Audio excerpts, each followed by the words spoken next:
Good morning students, welcome to our class. Today we are going to discuss about prepositions. Prepositions का अपना topic चल रहा है। 3 videos अपन already prepositions पे बना चुके हैं, तो आप जो है उनको भी देखिए। आज के अपना prepositions जो है वो एक तो है to और दूसरा अपन पढ़ेंगे from। ठीक है, तो सबसे पहले देखिए टू के ऊपर जो है अपन थोड़ा प्रकाश डालते हैं कि टू का प्रयोग कहाँ होगा। तो देखो, एक स्थान को छोड़कर अगर दूसरे स्थान जा रहे हो तो जो स्थान छोड़कर जिसकी तरफ जा रहे हो उससे पहले टू लगेगा। फॉर एग्जाम्पल देखो, he is going to school, यानी वो कहाँ जा रहा है? स्कूल जा रहा है, घर को छोड़ रहा है और स्कूल की तरफ जा रहा है, स्कूल जाएगा। उसी प्रकार सी वॉज गोइंग टू जयपुर, वो जयपुर जा रही थी। तो एक स्थान को छोड़कर दूसरे स्थान, तो टू का मतलब यहाँ क्या हो गया? के लिए या को।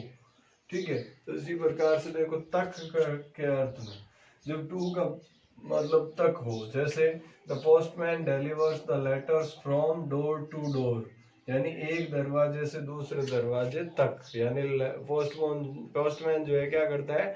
लेटर्स को एक दरवाजे से दूसरे दरवाजे तक पहुंचाने का काम करता है। उसी प्रकार से देखो, banks opens from 10 to 4, 10 to 4, 10 से 4 तक। तो ये फ्रॉम और टू दोनों का प्रयोग जो है वो किसी समय को, रूटीन को लेके, सारणी को लेके, जैसे स्कूल जो है 7 बजे से 2 बजे तक खुलता है, तो इस तरह से जो फिक्स शेड्यूल के टाइम है, जहाँ से तक का टाइम आ रहा हो वहाँ फ्रॉम और टू का प्रयोग होगा। इसके अलावा देखो, टाइम के लिए कि भाई घड़ी का टाइम अपने को बताना है। देखो, इट इज 6:45, यानी कि इट इज 6:45, 7 बजने में भी 1 क्वार्टर कम है, मीन्स टाइम क्या हुआ है? 6:45। ठीक है, इसी प्रकार से इट इज 5 minutes to 10, यानी 10 बजने में 5 मिनट बाकी है, यानी कि टाइम क्या हो गया? 9:55। तो ये टाइम जो है इसको बताने के लिए भी अपने जो है वो टू का प्रयोग किया जाता है। पैसिव वॉइस में इनडायरेक्ट ऑब्जेक्ट से पहले, जैसे मान लो मैं लिखूं कि भाई सी गेव मी अ पेन, और अब इसका मुझे पैसिव वॉइस बनाना है तो मैं बनाता हूं अ पेन वॉज गिवन। अब देखो, इनडायरेक्ट ऑब्जेक्ट ये है, डायरेक्ट ऑब्जेक्ट ये, दो ऑब्जेक्ट आ रखे हैं। मैंने डायरेक्ट ऑब्जेक्ट को लेके बनाया है, तो यहाँ मुझे क्या लगाना पड़ेगा? To me by her. तो ये जो इनडायरेक्ट ऑब्जेक्ट जो था इससे पहले टू लगाया। ठीक है, इसी तरीके से देखो, कुछ फिक्स फ्रेजेस है, कुछ फिक्स शब्द है, जैसे सुपीरियर है, इंफीरियर है, जूनियर है, सीनियर है, प्रायर है, प्रीफर है, तो इनके साथ हमेशा टू का प्रयोग होता है। ठीक है, तो ये सिचुएशंस है जहां अपन टू का प्रयोग करते हैं। इसके अलावा देखो, अभी आ जाओ फ्रॉम। तो फ्रॉम का पहला अर्थ क्या है? से अलग होना। टू के लिए तो क्या है? उस जगह को जाना। और यहाँ देखो, जैसे he has come from Mumbai, कहाँ से आया है? मुंबई से अलग हो गया है, तो एक जगह को छोड़कर दूसरी जगह है। A leaf fell from the tree, पत्ती जो है पेड़ से टूटकर नीचे गिरी है, यानी कि उस जगह से अलग हुई है, तो उसके लिए अपन किसका प्रयोग करेंगे?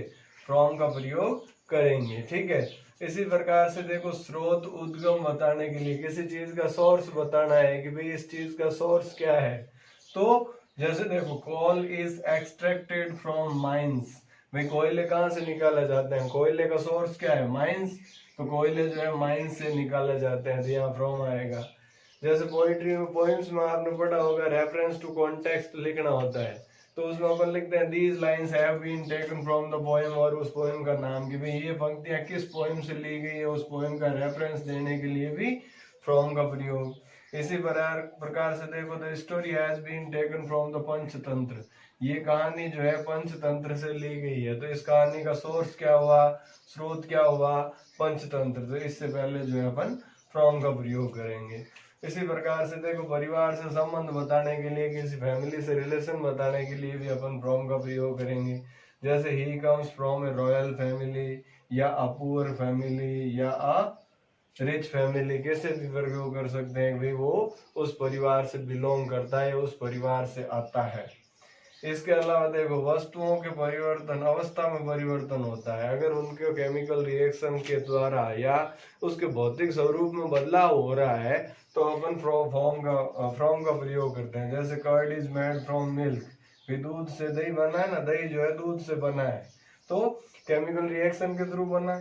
Wine is made from grapes, शराब जो है वो ग्रेप से, अंगूर से बना है। तो देखो, लेकिन यही देखो थोड़ा सा एक और ऑफ भी आ सकता है, कहीं ऑफ कहाँ आएगा समझो। My cap is made of wool, मेरी टोपी जो है वुल से बनी है, ठीक है। This table is made of would, ये टेबल जो है वो लकड़ी से बनी है। तो यहाँ तो क्या हो रहा है, उसकी भौतिक अवस्था बदल रही है। अब दूध से वापस आप क्या दही से वापस दूध बना सकते हो क्या? उसी प्रकार से जो है अंगूर से वापस जो है शराब से वापस अंगूर थोड़ी बनाया जा सकता है, या दही में दूध थोड़ी दिखेगा, या शराब में अंगूर थोड़ी दिखेगा। लेकिन यहाँ क्या है कि जो टोपी है, टोपी किससे बनी है? वूल से, यानी कि वो ऊन जो है, ऊनी टोपी है, ऊन दिखाई दे रही है। इसी प्रकार से this table is made of would, यानी ये टेबल जो है लकड़ी से बनी है, तो वास्तव में लकड़ी से बनी है तो लकड़ी दिखाई दे रही है। तो इसलिए जो है अगर उसकी भौतिक स्वरूप बदल रहा है तब तो फ्रॉम आएगा, और अगर भौतिक स्वरूप वही रह रहा है, वो दिखाई दे रहा है, तो ऑफ का प्रयोग भी करते हैं, ठीक है। इसके अलावा देखो, कारण बताने के लिए कि भाई I am suffering from fever, मैं जो है बुखार से पीड़ित हूँ।